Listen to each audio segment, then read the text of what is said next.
déjà à la base donc bu ñu mënee récupérer ci lenn lu ñu perdre fële récupérer ko ci fiscalité bi c'est une bonne chose beneen affaire aussi boo xamante ni dossier bi mën na ko permettre c'est la renégociation faciliter la renégociation pour grappiller d'autres choses ci loolu. oui non en tout cas depuis qu'ils sont là état mi ngi wane benn engagement boo xamante ni am na ko par rapport ak entreprise yi par rapport ak li nga xamante ni moo di fiscalité ak entreprise boo mënti toll nga nekk bu mag wala nga nekk bu mag ak dayoo boo mënti am ci réew mi l'importance mooy li nga xamante ne mooy sa devoir nga warloo ko ak réew mi nga di ko matal ba mat sa muy fiscalité coow li bari lépp du bari mais peu importe il reste droit dans le botte fayal sa fiscalité fa c'est ça gisoo souvent Moustapha Mbaye day def le rappel mu ne am na benn xaritam keroog rek maa ngi koy wax fii boo xamante ne day naan bu nekk Canada souvent da koy wax ne ko ñun ñu nekk Canada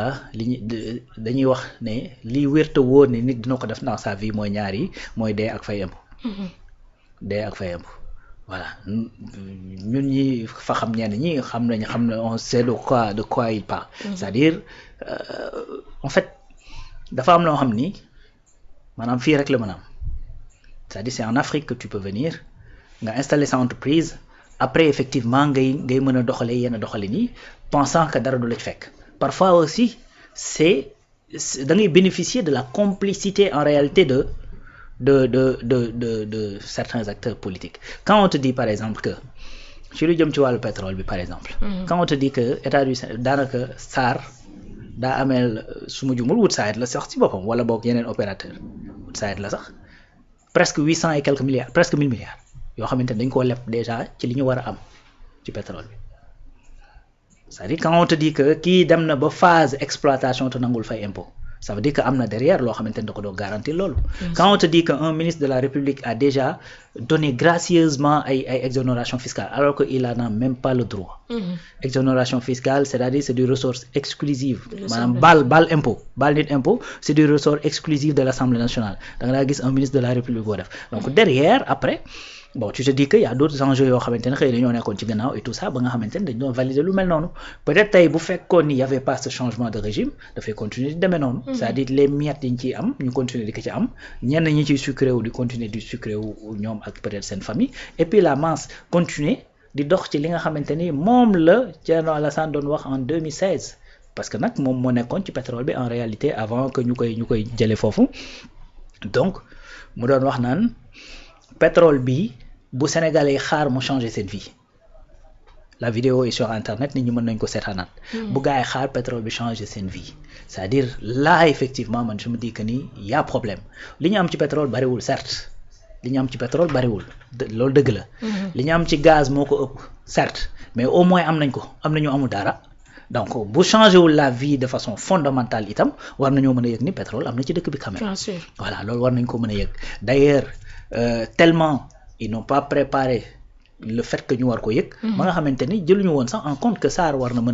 mën a raffiner te pourtant SAR mi ngi raffiner fu mu toll nii l'objectif c'est 100 000 barils yu ñu war a raffiner tu vois donc nga xamante ni sur le plan financier sur le plan économique danañu indil presque économie wu 500 et quelques milliards bu fekkee SAR dafay raffiner te SAR commencé na def nañ test yi ba c'était concluant ba mi ngi commencé di raffiner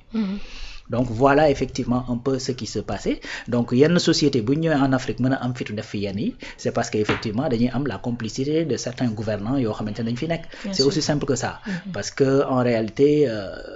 Woodside nekkul Sénégal kese c'est une entreprise australienne comme on dit mais li nga xamante ni sañ na ko def peut-être ci affaire fiscalité ba ñu koy def redressement sañu ko def Australie parce que xam nañ ni à quel point la nekk lu dangereux ci seen société wala ci ñoom seen personne parce que dañ lay tëj kaso y a pas de chercher de midi à 14 heures c'est-à-dire il est prouvé que yow da nga def fraude fiscale ben tu vas en prison ba pare dañuy nangu sa xaalis bul sonn c'est comme ça que ça fonctionne parce que en réalité l'État ne peut rien faire sans que effectivement mu dajale cet argent là bi nga xamante ni moom mooy jógee ci fiscalité moo tax amuñu ci sentiment amuñu ci du tout sentiment donc heureusement que à la tête de ce pays là encore une fois il y a des gens qui connaissent les niches ñu mën a identifier déjà quand Ousmane Sonko le disait lépp luy société bu mag boo xamante nekk na fii contrôlé naa ko donc il sait de quoi il s'agit bien sûr il sait de quoi il s'agit te impôt moo nekk nag service boo xamante ni maanaam bis bu ñëwee ba sa kër lux mbóot ne gisuñu dara absolument rien du tout xamal ni mbër nga de xamal ni mbër nga c'est pas facile nga ñëw xam nga mu ngi noonu donc bu ñu ñëwee ba foofu ba mën a def redressement bu toll noonu et puis adossé ko effectivement à des textes et une législation qui est très claire, ça veut dire que au moins il y a quelque chose à grappiller là-bas. Voilà. Donc en plus comme j'ai dit, c'est-à-dire man gisuma ci contestation yi foo xamante ne Woodside dafa ne warul fay wala boog du moins mu contester montant yeeg et cetera li mu wax mooy nañ ko may le temps mu ñëw prouver ko mu indi la documentation et tout ça loolu moo doon li nga xamante ne moo njëkkoon taxaw au départ, mais de toute façon dans ce pays-là il faudrait que les sociétés surtout yi nga xamante ne nekkuñu des sociétés sénégalaises, même les sociétés sénégalaises sax qu'est-ce que je dis, c'est-à-dire toutes les sociétés yoo xamante ne dañ fi nekk di liggéey di am bénéfice dañoo war a fay les impôts comme il se doit. Maintenant naka la état mën a def ba yenn situation yi du ci dem ba daal di ciy nekk parce que gis nañ ne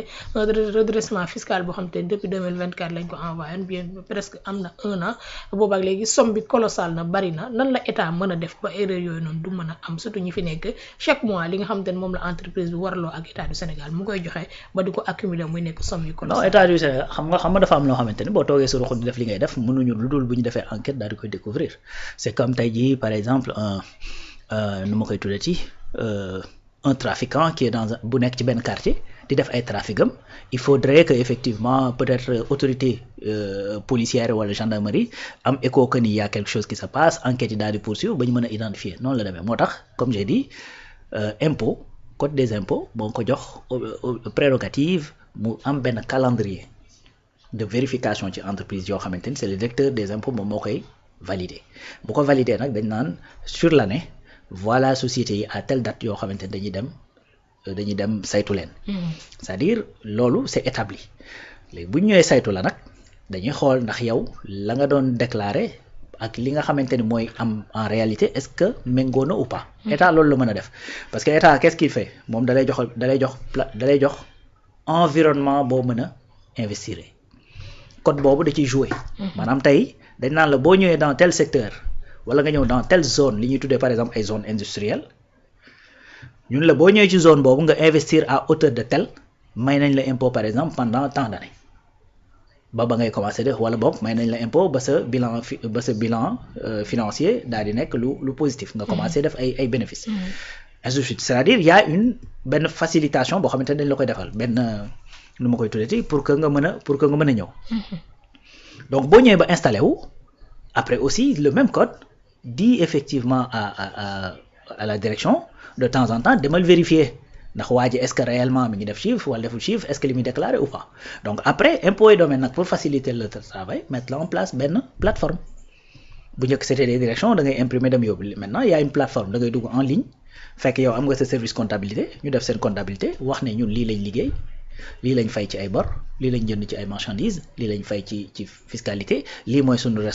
RSE responsabilité sociétale par exemple boo mel ni ku mel ni Sonatel mu am fondation Sonatel bu la mu fay dugal ci biir fondation bi dañ koy défiscaliser pour que mën ko permettre muy def effectivement ay efforts social ainsi de suite donc boo defee yooyu yëpp ba weer bi dee nga daal def sa comptabilité teg daal déclarer daal ne kat liggéey naa 2000 francs mais ci 2000 francs yooyu dépensé naa par exemple 1000 francs donc sama marge 1000 francs la ci biir 1000 francs yooyu état du Sénégal ne la 180 yi maa ko moom muy 18% fekk boobu tamit fay nga sa ay charges sociales IPRES caisse de sécurité sociale ak ainsi de suite tout ça su ok après de temps en temps nag impôt day ñëw xool ndax yow loolu nga ko déclarer ndax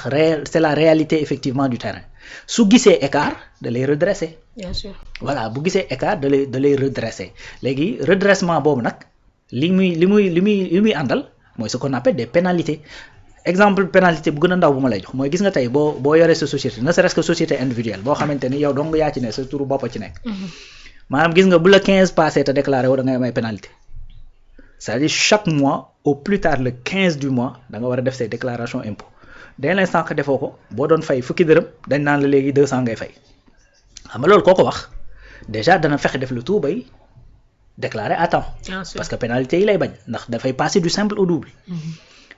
mais pire encore c'est-à-dire boo toogee defoo déclaration du tout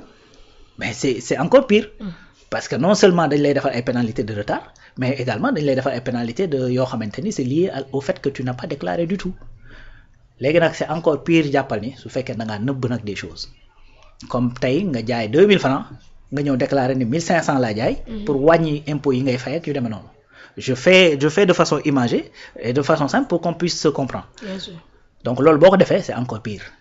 léegi nag bu vérificateur bi ñëwee ba gis ni yow li ngay déclarer du dëgg c'est-à-dire tu gagnes plus là effectivement yoon dafay dal ci sa kaw te loolu également le code moo ko prévoir te en plus am na ci sax partie yoo xamante ni c'est même da ngay dem ba mën ngaa dugg effectivement ci lu jëm ci wàllu pénal. gis nga boo lekkee impôt nga war ko fayoo ko tu sais le directeur général des impôts ou même le directeur général des impôts il a la possibilité de porter la plainte yóbbu la devant la justice su fekkee da nga lekk impôt bañ ko fay. Donc c'est-à-dire il y a même des répercussions pénales yoo xamante ne mën na la ci topp. C'est pas pour te dire la gravité de la chose parce que il y va de la vie même de l'État parce que ci loolu lay yaakaar pour fay ay salaires pour fay hôpitaux yi pour tabax pour defar leneen ak leneen en plus tu vois. Donc maintenant situation bi ñu nekk nag c'est encore plus grave parce que nous sommes dans une situation où le pays économiquement a des difficultés. A d'énormes difficultés. Bien sûr. Donc loolu boo ci bëggee boole am koo xamante ne da lay amee 41 milliards alors que yow yaa ngi dem sur le marché financier de l'UEMOA di fa leb ay 28 milliards ak ay 29 milliards ben loolu parce que on se rappelle effectivement fin 2024 prêt bi nga xamante ne jëlee nañ ko ci marché UEMOA bi c'était de 23 milliards alors que dans ce pays il y a une entreprise qui potentiellement te doit 41 milliards donc tu vois un peu le poids donc bu la ko fayoon peut-être doo soxla dem di wuti yenn bor yi wala boo koy wut tamit di nga wàññi li ngay leb. Donc loolu mooy importance fiscalité moo tax aucun pays ne lésine ci loolu pour di ci badiner yu demee noonu. Donc on attendra de voir fan la wànneen di mujjee ki gëtam. Maintenant si toutefois la